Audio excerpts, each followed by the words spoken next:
Hey, Jerry Corley here, aka The Joke Doctor, standupcomedyclinic.com with another episode of Ask the Joke Doctor. In this episode, we're going to be doing some joke writing again. Got a lot of questions. How do you get from the lists to the joke? I know how to do the list, but I don't know how to get to the joke. So we'll go over that again. There's several other videos I have on that, but you know what? Review, review, review. It doesn't just take one time going through a concept to learn it. It's like sort of learning an instrument or learning a new language. It's repetition, repetition, repetition. Then if you get away from it, you get rusty. You have to get back into it.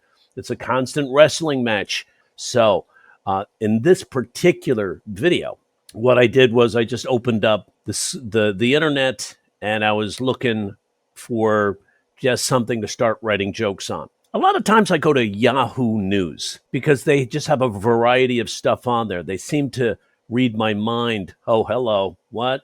They seem to know what I'm thinking or know what I'm talking about. That doesn't happen on social media. And there was this video that was trending. And the title of the video was Big Wave Crashes Wedding Reception in Hawaii. In late night TV, you'll see that they've been using a lot of video concepts in their monologue, right? They'll be like in the middle of the monologue, and then they'll break to this video, show this video that happened that was trending or something was up. It was interesting, curious. They'll just put up the video, and then they'll do jokes about the video. And I love the way they're doing this. You know, I tried to introduce that back in the day, but I got blowback. You know, it's like, oh, we've been doing this late night thing for 50 years. If it's not broke, don't fix it, sort of thing. Late night TV is a visual medium. Why not use visual concepts to heighten the entertainment value for your audience? If a picture is worth 1,000 words, a video has got to be worth 10,000, 100,000, maybe 1,000,000 words. There's so much activity happening. And this particular video gives us a lot of fodder for jokes because the audience sees the situation happen. Then we could make fun of it or poke fun of it, use some of the elements that they saw in the video for jokes. It almost is its own listing technique because we see everything that happened in this particular moment, and then we can make the jokes about it. So this is why it's so exciting, because what happens in the theory of comedy, behind the scenes of the theory of comedy, when you show the video, it's like showing a previous scene in a movie. Now the hero was not, say, privy to that scene, but we've seen it, the audience. So we know as this hero is walking into this situation, all hell might break loose. That's called dramatic irony. When the audience knows, but the hero or one of the other main characters doesn't know it's happening, there's a buildup of tension and gives us more opportunity in this particular situation for laughs. So dramatic irony, the concept, the device, the writing device, can be used in comedy. All jokes don't just have to be about surprising the audience.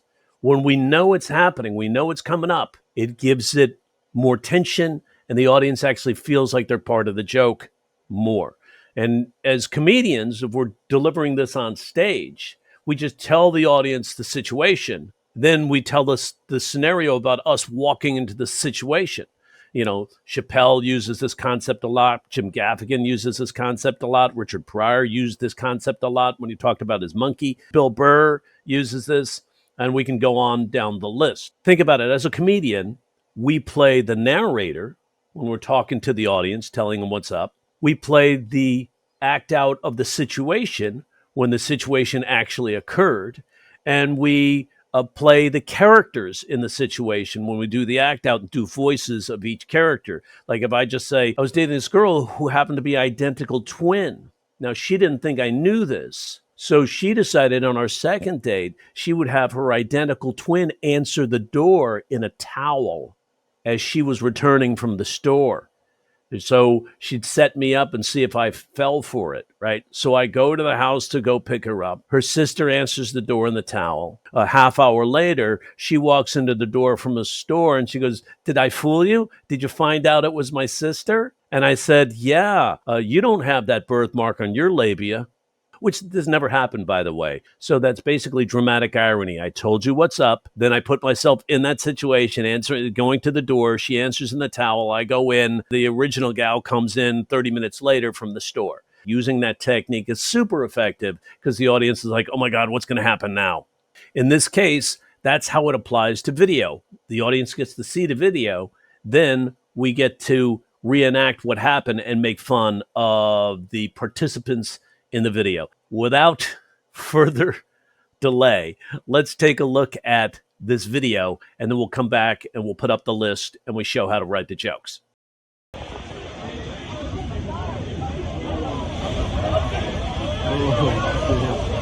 This is coming on.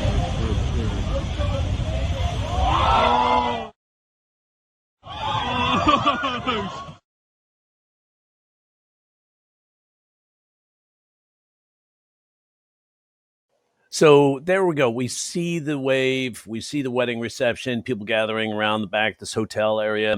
There's a bar set up, a little bar on a table. There's the tables, and then they're watching the pretty wave, and then the wave comes over and wipes them out.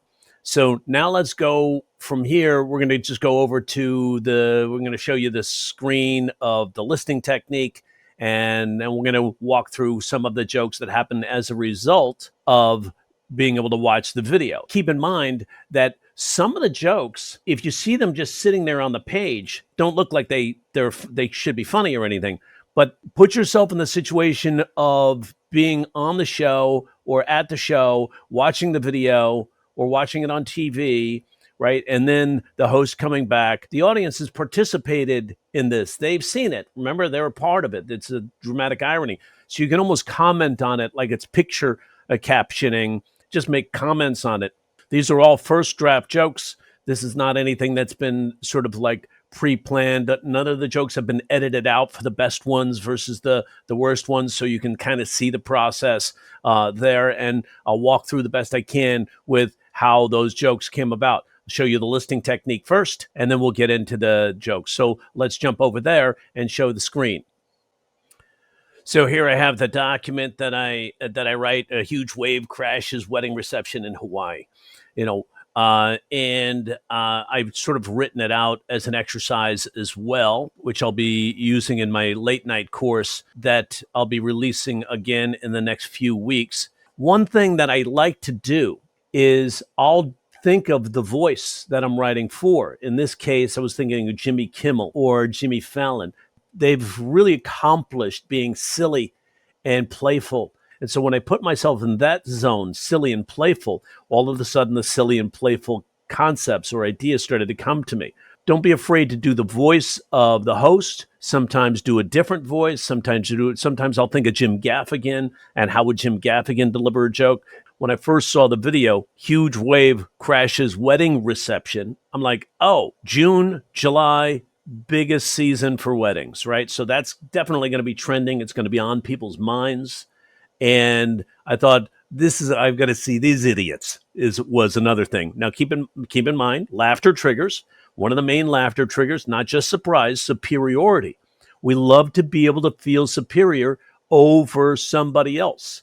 In this particular thing, we get to make fun of guys who are just standing there looking at a wave. I wonder if that's coming over. So we'll get to that in a moment. You see the list here. I have wedding, reception on one side, ocean, wave, beach. I go through people, places, things, words, phrases, cliches, events dealing with wedding on one side. And then I just write them down. I don't pre-think, what could be funny, because that's defeating the purpose. I just put ideas down that are associated. This is free association thinking. But anyway, we scroll down. There's things: wedding dress, tuxedo, +1, uninvited guest list, wedding and invitation, who ordered the surf and turf, consummate the marriage, with this ring I thee wed, objection, should anyone know why this couple should not be joined in holy matrimony, speak now or forever hold your, oh shit, is it coming over? But the lists are so important to sort your ideas. A lot of times, even if I don't have two dissimilar ideas, I'll list a concept, because the brain can only keep track of 3 to 4 ideas at one particular moment. The first joke that popped in once the wave hit. So now Put yourself back in the scenario of what the audience is seeing through their TV. They see the wave crash. You cut back to the host, and he might be saying, wow, look who stopped by to sign the guest book, right? Next time you request live entertainment at your reception, be more specific. Boy, that wedding crasher really took the cake. No, I mean the crashing wave literally took the cake. It's like the only thing that would have made that video better is if there was a really drunk dude just wasted sitting on a lounger wearing his loafers, no socks. Oblivious, wave comes in, wipes him out. Where's Tyler? Where's Tyler? Tyler's gone. The lounger's gone. Tyler's gone. All that's left are his loafers. So that would be a different way of delivering that joke. I could actually take that little bit and convert it rather than a late night joke to my own joke, tell the story, and then talk about this particular scenario. It's a typical Bill Burr type of approach towards it, or Jim Gaffigan approach towards a story or a situation that happened that he's sharing with the audience. So maybe it's just me, but I think the bride would have preferred these wedding crashers. Quick other joke would be maybe this was a signal from the maid of honor. She's saying, you don't have to marry him. There's plenty of fish in the sea. He's the bottom feeder. Kind of a Jim Gaffigan type voice came to my head. Might not make the cut for the late night show, but it's still just you get it down on the page, right? And decide to use it or not use it later, but at least the joke is there. Then I wrote one sheet from Little Mermaid. Basically, that's sort of like almost the movie poster. And then the character voice would be like, I don't think King Triton approves of this unholy matrimony. Now, keep in mind, I'm probably only going to do 3 jokes that I would submit for the show. Right? So, or the host would probably only wind up doing 1, 2, or 3 jokes based on that video. I'm just giving you a concept of all the jokes that I'm putting down on the page. The more you have, the more you can pull from, the higher odds you're going to have of having something that really, really hits or really hits in the view of the host or the head writer in this particular concept. So, in the final packet that I submitted, there'd probably only be about 4 jokes max. The secret to a successful marriage is like Victoria's Secret. Nobody has ever been told what it is.